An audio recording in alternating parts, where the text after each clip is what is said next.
اللہ یہی چاہے گا کہ ابراہیم ڈرے؟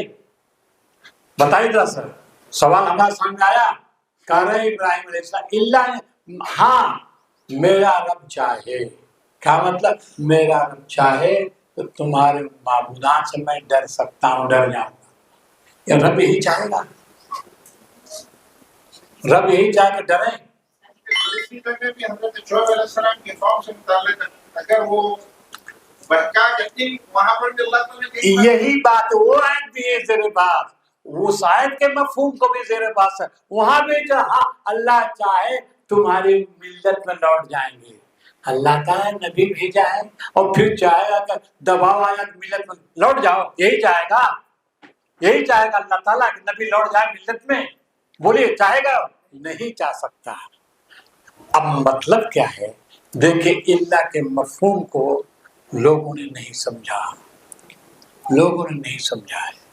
اللہ ان یشاء ربی کا مطلب یہ ہے کہ ان مصدریہ ہے، وہ جو کے معنی میں نہیں آتا، ان مصدریہ ہے، جس طرح ان مصدریہ آتا ماں بھی مصدریہ آتا ہے۔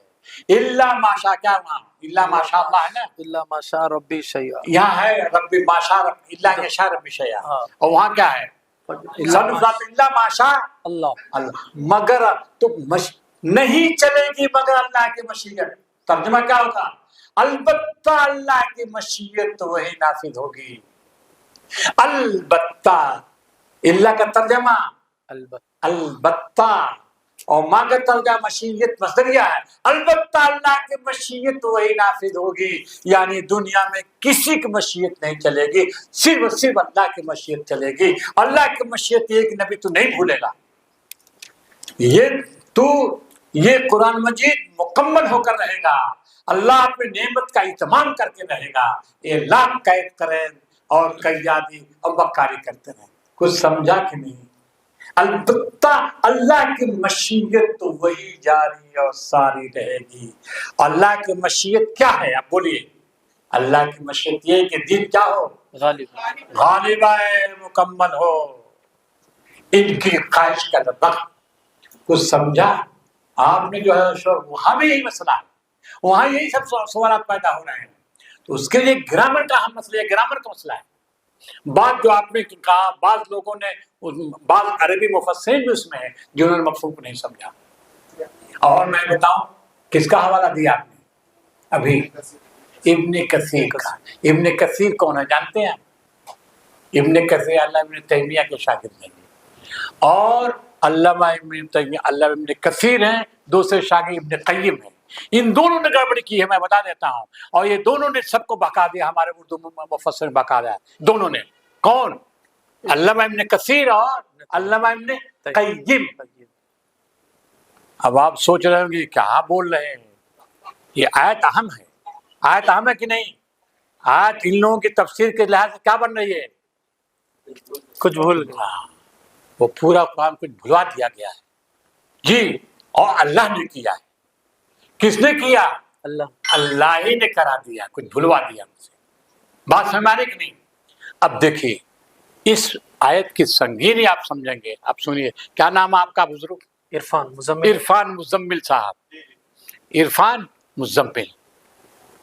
اب ذرا آیت ایک نکالیے سرہود کی، خالدین فیہا ما دامت السماوات والارض الا ما شاء ربک۔ جہنمیوں اور جنتیوں دونوں کا تذکرہ ہو رہا ہے۔ کریں جہنمی ہمیشہ رہیں گے جب تک زمین و آسمان رہے گا، ما دامت السماوات والارض الا ما شاء ربک، مگر تیرا رب چاہے۔ ترجمہ کیا ہے، مطلب کیا ہوا؟ جب چاہے گا جہنمیوں کو کیا کرے گا؟ جہنم سے نکال دے، الا ما شاء ربک، ہے نا؟ آیت تو پڑھی ہوگی آپ لوگوں نے، اور یہی آپ نے دیکھا ہوگا مفہوم۔ کس نے بیان کیا یہ مفہوم؟ کہ گویا کہ جہنم ابدی نہیں۔ کچھ سمجھا؟ پڑھا ہوگا ضرور، پڑھا کہ نہیں آپ لوگوں نے کہ جہنم ابدی نہیں اور جنت ابدی ہے کہ نہیں؟ اس میں بھی وہی ہے، مادام، اور جنتیوں کے لیے ہے، اور جنت ہمیشہ رہے مادام السماوات والارض واما الذین سعدوا ففی الجنہ خالدین فیہا ما دامت السماوات والارض الا ما شاء ربک۔ تو گویا کہ جنتی بھی جنت سے نکال دیے جائیں گے۔ جب وہ لے رہے ہیں تو وہی لینا پڑے گا۔ بتائیے الجھن پیش آ رہی کہ نہیں؟ تیا پانچا ہو رہا ہے کہ نہیں آپ کا؟ بولیے آپ۔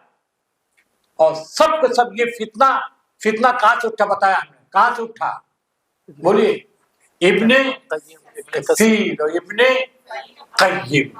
اب میں عرض کرتا ہوں ابن قیم ابن کثیر کی اس بنیاد پر انہوں نے علماء کو متاثر کیا۔ ہمارے علماء میں بہت بڑے عالم مولانا سید سلیمان ندوی، نام سنا ہوگا کہ نہیں؟ ان کی کتاب مشہور ہے، کون سی؟ سیرت النبی۔ سیرت النبی کو نکال لیجیے گا، سورہ ہود کی ساتھ میں بحث کی ہے۔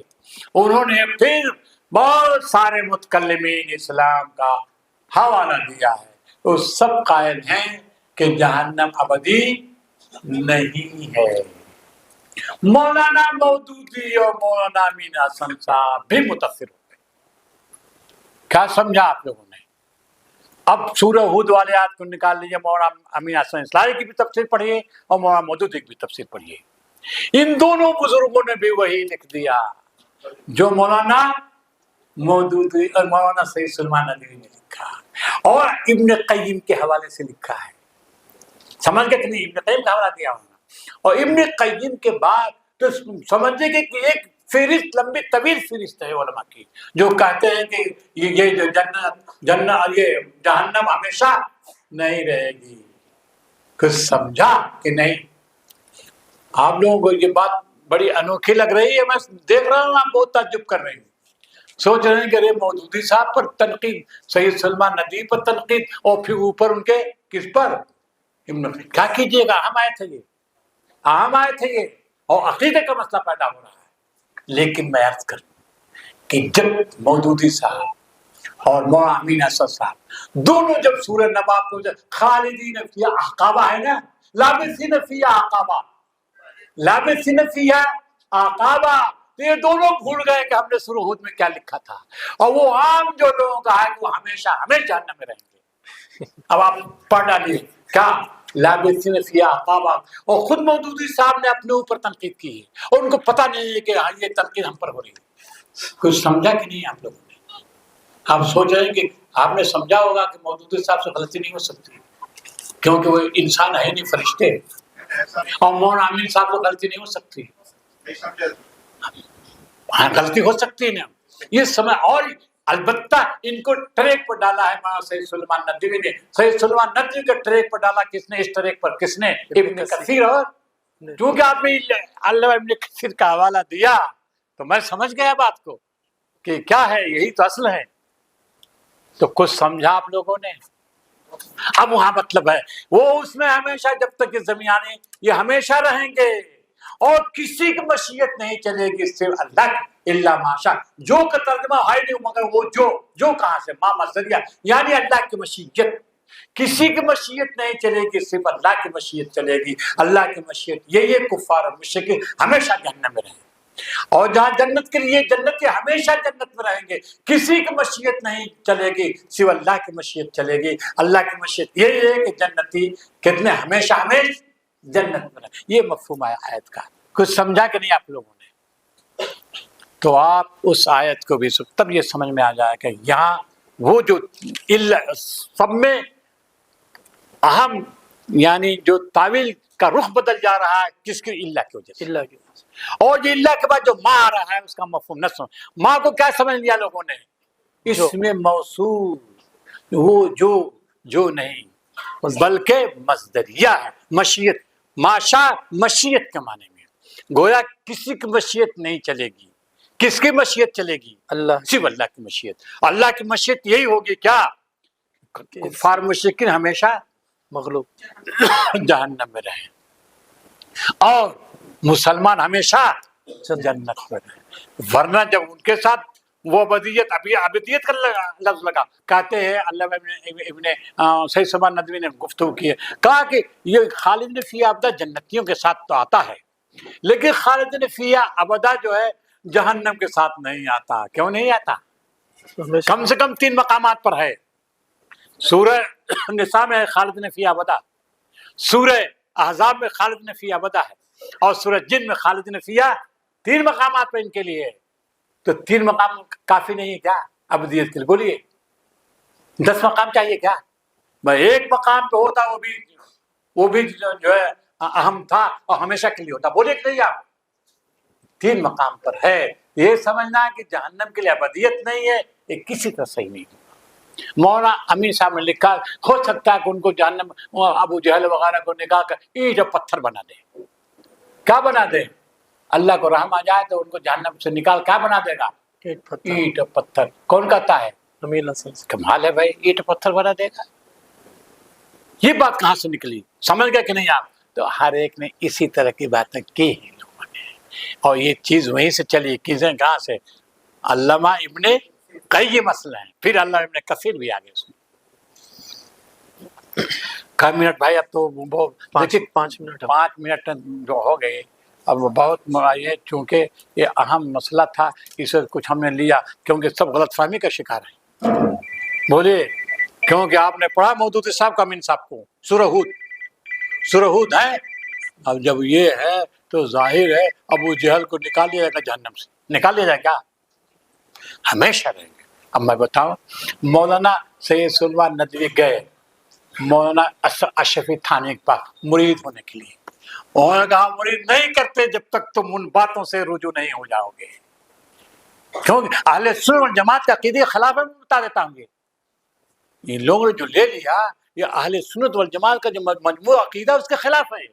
کیا عقیدہ؟ کہ جنتی ہمیشہ جنت میں رہیں گے، جہنمی ہمیشہ۔ البتہ اہل سنت والجماعت یہ اگر مسلمان جو گناہگار ہوگا، غلطیاں ہوں گی، تو وہ سزا بھگتنے کے لیے کچھ جہنم میں جائے گا، سزا بھگتنے کے بعد پھر کہاں آئے گا؟ جنت میں آ جائے گا، لیکن پھر اس کو نکالا نہیں جائے گا۔ یہ عقیدہ ہے، عقیدہ ہے کہ نہیں؟ لیکن یہ عقیدہ کسی کا نہیں۔ نہیں مولانا، اس میں مولانا مودودی رحمۃ اللہ علیہ متعلق یہ لکھے کہ جو مسلمان کمزوری کے سے جہنم کے اندر داخل نہیں ہیں، ان کے عذاب کی مدت پوری ہونے کے بعد پھر اللہ تعالیٰ دوبارہ ان کو جنت میں داخل کرے گا۔ وہاں ہے نا، وہی تو ہے بھیا، وہی تو میں کہہ رہا ہوں۔ لیکن یہ ساری چیزیں یہاں بھول گئے ہیں یہ، اور بتایا ہم نے کہ لابثین فیہا احقابا پر مودودی صاحب نے بھی خوب تنقید کی ہے۔ ان لوگوں پر جو کہتے ہیں کہ جہنم سے نکال لیا جائے گا، انہیں پر تنقید کی۔ اب آپ پڑھ لیجئے گا گھر جانے کے بعد آپ نکالیے گا لابثین فیہا احقابا، دیکھیں کتنی سخت تنقید ہے مودودی صاحب کی، کتنی سخت تنقید مولانا امین صاحب دونوں کی۔ دونوں وہاں جا کر بھول گئے، اپنی جو ہے تعویل پر تنقید کی ہے ان لوگوں نے۔ اور وہ چلے گئے، بھول گئے جیسے کہ ابھی اب بس یہی بات ہے، بس سمجھ گئے آپ، بہت بات ہے بھائی۔ بہت شکریہ آپ لوگوں کا، بہت شکریہ، اور ماشاءاللہ یہ آپ بھی شریک ہو گئے، اچھی خاصی تعداد آ گئی، مگر آپ لوگوں سے زیادہ ہماری بہنیں شریک ہیں۔ ان سب